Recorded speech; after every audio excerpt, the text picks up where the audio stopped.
Well, welcome to Bear Insider, Ultimate Insider Podcast. I'm Mike Pulaski, former Cal quarterback, Hall of Fame member, and 11-year pro. Today, we're going over the UCLA game, and we're going to look ahead at USC. I'll be talking to head coach Justin Wilcox here coming up shortly, but for just a brief synopsis of that UCLA game, looking back as an analyst doing the radio broadcast, it was a hard game to announce because physically you could see that UCLA was winning those matchups. Their speed showed up, especially on offense. Their gambling style on defense showed up, and the Bears didn't have a whole lot of answers for it. I thought early on, the first two series told us a lot offensively for the Bears, in that when you're playing a pressure team, what you have to do on offense is not expect to complete a ton of passes. If you're 50% passing or 53% passing, that's a good game. But what you have to do is take advantage of the exposure that the defense gives you. If they're going to come down and play man, if they're going to play zero coverage, meaning there's no safety in the middle, then you have to take advantage of those shots. And early on, when UCLA wanted to bring pressure, when you got man coverage, there were routes, there was potential to move the sticks, and the Bears weren't able to do it. And so early on, you could see that the offense was going to stutter a little bit. And so you have to know going into those games that they're going to come after you and they're going to win some of those battles. You're going to get some negative yardage plays, but then you have to get the plays where it counts, the third down and medium. You have to get the cover zero battles and you have to win. And so it looked like Cal's offense was playing on their heels all day long. On defense, the speed of Dorian Thompson-Robinson, he's a guy at that quarterback position that for the last several years, he has been the X factor in every game. And generally speaking, when he was the X factor, it was more on the losing side than on the winning side because he would make a bonehead play or throw an interception or panic and throw the wrong ball. He would fumble. This year, he's gotten a lot better at that. Only 6 interceptions coming into the game this year. He's matured as a quarterback. He's playing way better within the system, and he's making big-time plays. It showed up out on the field. His quickness, his speed, his ability to get outside the pocket in that Chip Kelly offense was pretty spectacular to watch. Chip Kelly will stretch you vertically. He'll run routes at you vertically. But he also, in the running game, likes to stretch you horizontally. He will run his quarterback on zone reads where they're giving you leverage in 3 different spots. They're not just leveraging you on the run where, a lot of teams will hand it off and you hit that zone, inside zone concept. But then the quarterback has the option of reading that defensive end or outside linebacker, whoever that leverage defender is, and keeping the ball if that defender overcommits down to the run. And so now you're putting a ton of stress on that guy.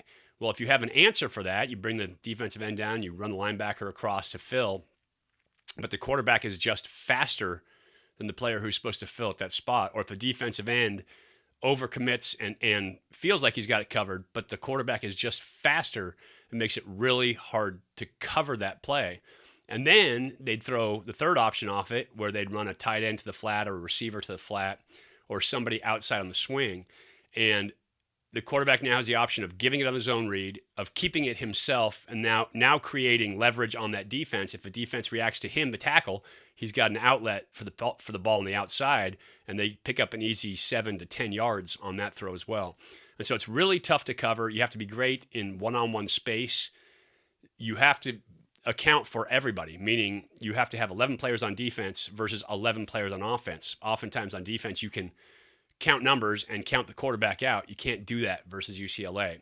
And so it showed up this week versus UCLA, how talented they were, how fast the quarterback was, and how aggressive they were on defense. And I think the most disappointing part of it was that Cal wasn't able to win a lot of those one-on-one matchups. And so the week prior versus Stanford, they won a lot of contested matchups. This week, the Bears didn't win many contested matchups. They got one explosive play in this game as opposed to, I believe it was 8 or 9 versus Stanford.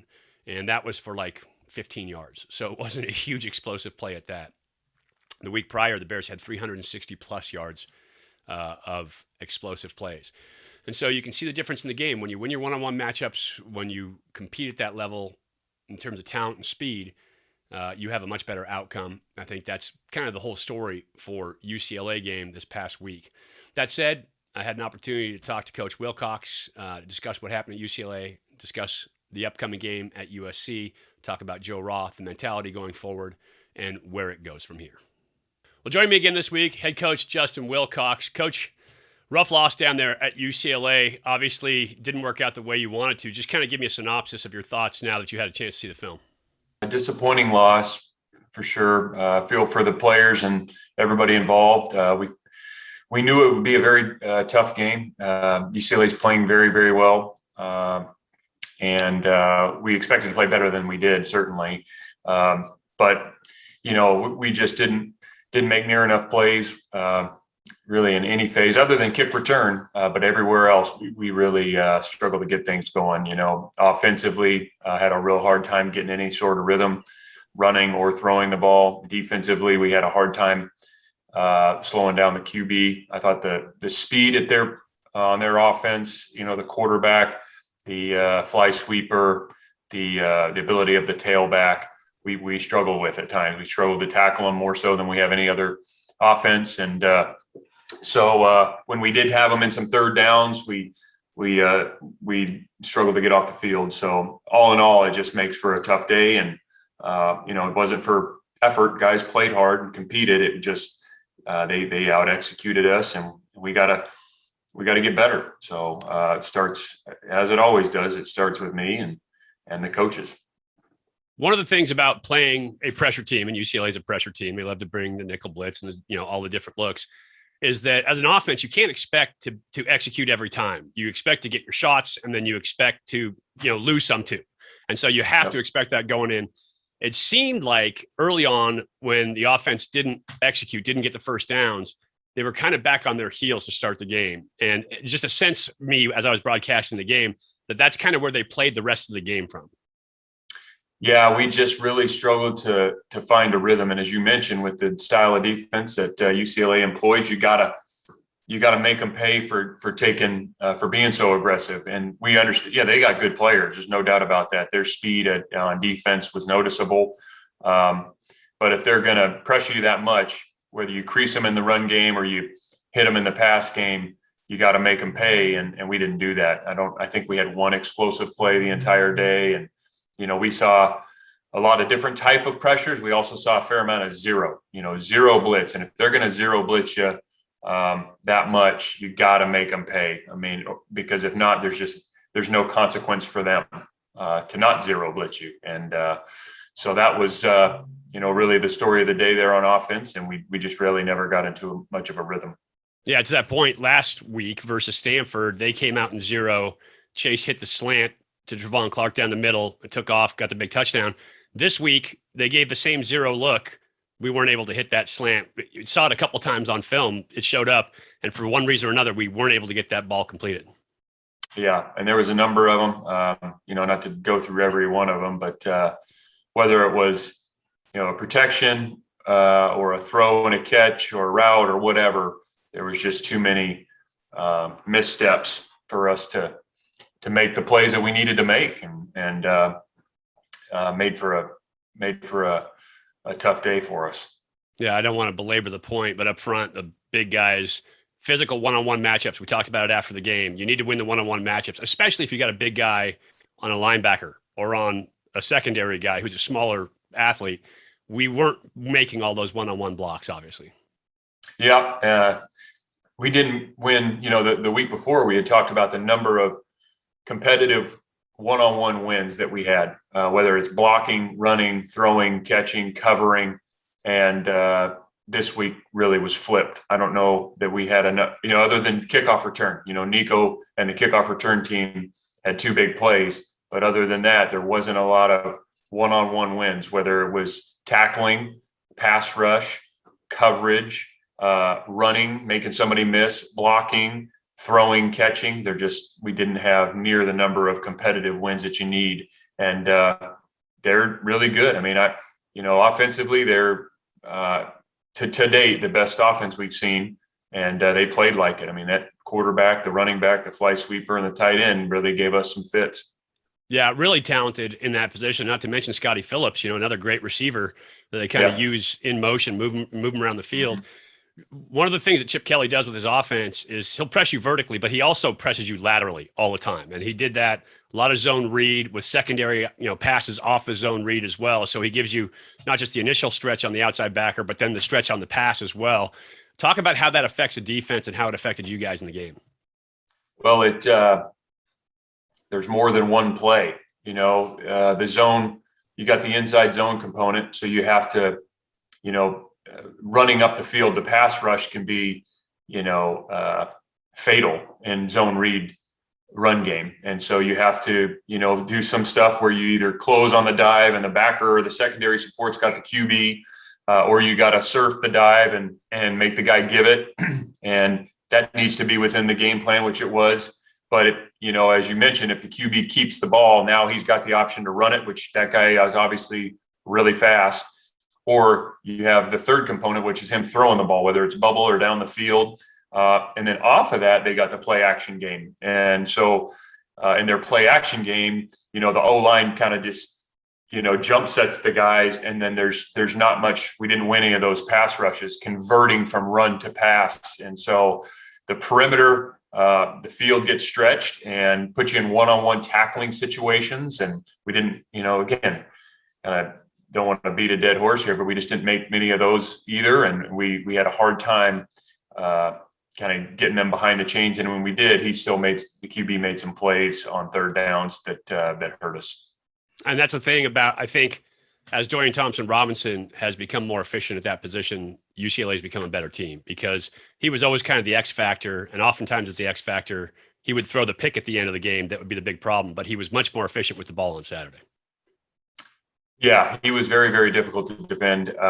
Made good decisions with the zone game, to keep the throws. I mean, he threw some really good balls too. It's not like he didn't throw it down the field. The one to the tight end in the end zone is, we have coverage. We can be a little better on the coverage, but the ball's in a really good spot. I mean, I think later in the game, we have him kind of in the backfield and got a guy inside and a guy outside, and he sidestepped us and throws in the back of the end zone for a touchdown. And so again, just, the guy making a play and made more than we did. So kind of lastly, let's look at the positive here. You talked about kickoff returns, right? That was a bright spot for us. Nico Armijo had a couple of big returns this game. What was happening well on that team, and talk about Nico's performance? Yeah, well, the guys up front did a good job staying on blocks, which is easier said than done. I mean, playing front line at kickoff return is one of the hardest things in football. And guys staying on blocks, staying attached to people. And then Nico, really having no fear. I mean, the guy hits it downhill. It's just how he plays the game, and as competitive as anybody. So Nico making some really competitive plays in there, and then the guys on the return unit doing their job. So always nice to at least finish with a bright spot. This week, obviously, USC coming up. You lose the opportunity for a bowl at the end of the season, right? There's no way to get to that 500 spot. But USC, a rival game, LA schools, a lot of kids from LA. It's got to naturally keep that ire up on your team, doesn't it?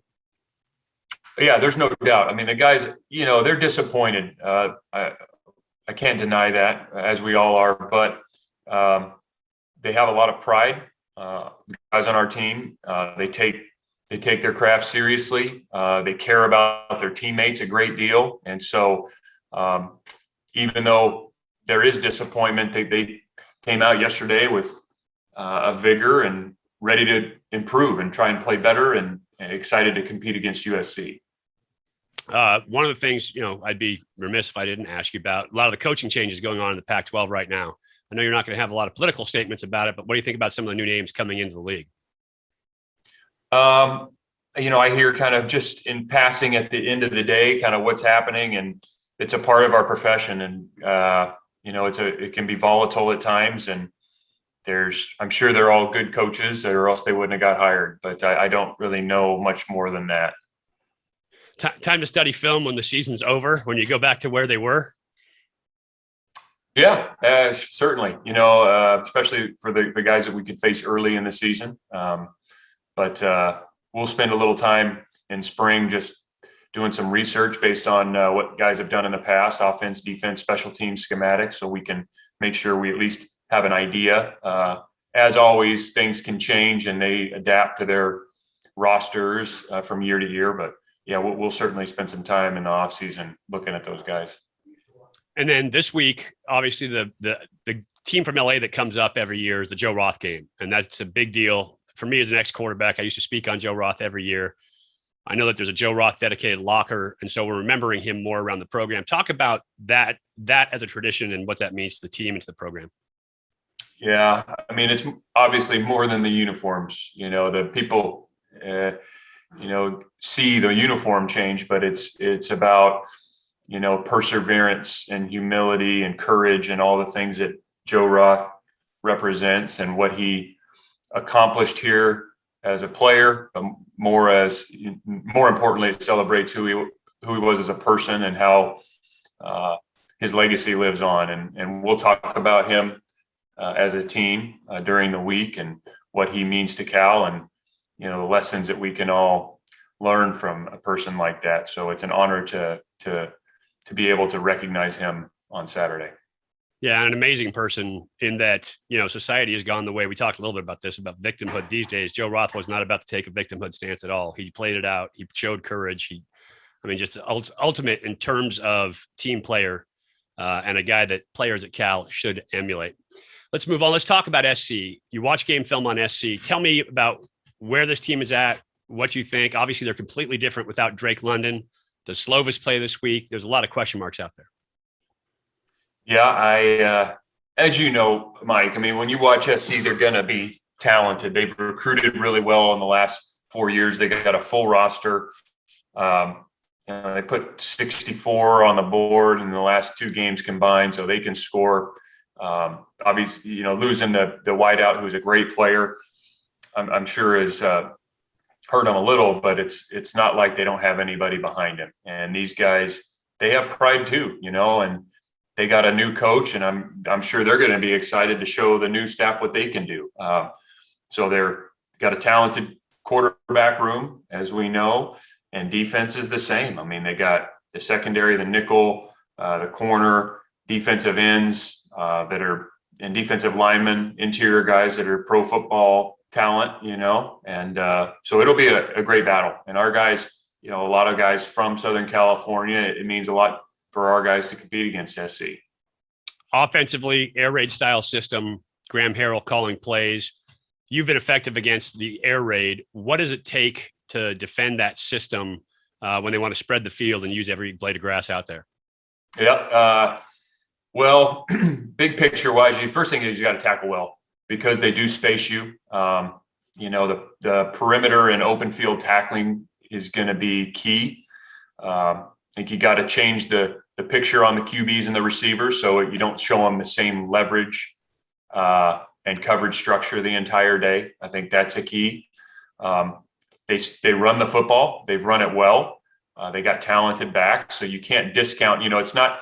Again, I think we've talked about this before. Coach Leach a couple of years ago, maybe their pass to run ratio was one thing, but these guys, will really run the ball and throw tunnels and now screens to get their athletes the ball, which is essentially like a run play. So you got to do a really good job there. And then, third downs, you got to find a way to get off the field. And as I mentioned, changing it up, whether you're pressuring, whether you're covering, man, zone, 4-man, 5-man, 6-man rush, you got to kind of change the picture on them. And yeah, it's an effective offense, and there's a reason they've been so adept at scoring points.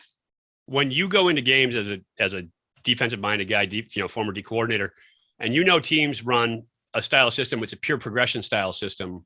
Does that give you anything to hang your hat on offensive or defensively? I know you were talking about changing the picture. That's a big piece of it, right? Making him move his eyes, use his eyes, and try to get through his progressions. Is there anything else in terms of pure progression systems that you can hang your hat on as a D coordinator? Well, I would say, you mentioned it, changing the picture and not showing them pre-snap, is the nickel, is the slot defender inside or outside leveraged? Is the safeties, is it going to stay split or is it going to middle closed? And making the QB work after the snap a little bit so that not everything's on rhythm. I'm trying, as as a QB, we want to make that guy pat the ball a couple times and allow, whether it's a 4-man, a 3-man, 4-man, or 5 or more, get there. And the coverage can have something to do with that. And if we do that, we got to be effective in affecting the quarterback and getting him on the ground too. Yeah, the lower he holds it, more you can affect his platform as well, so he's less accurate downfield. Defensively, obviously, they've always got good guys up front. They've got guys that can rush the passer, good linebackers, and they're always skilled in the secondary. How do you take advantage of what they give you? Yeah, I think you just mentioned it. They earlier in the year kind of were in out of base and nickel a little bit more. They've shown in the previous weeks to be more nickel oriented, 4-down type defense, and they do a good job. Quite a bit of single safety. They do pressure and have different versions of pressure. They'll man you, they'll zone you, and I think it all goes back to it's those competitive wins, whether you're blocking, running, throwing, and catching, and staying in rhythm. When we've been at our best, we've stayed in rhythm on offense, having positive yards on first down or completions, and getting ourselves manageable thirds when we're in them and putting the ball in the end zone in the red zone. So they have a good defense. There's no doubt about that. They're talented guys and they have pride. We'll expect their best effort.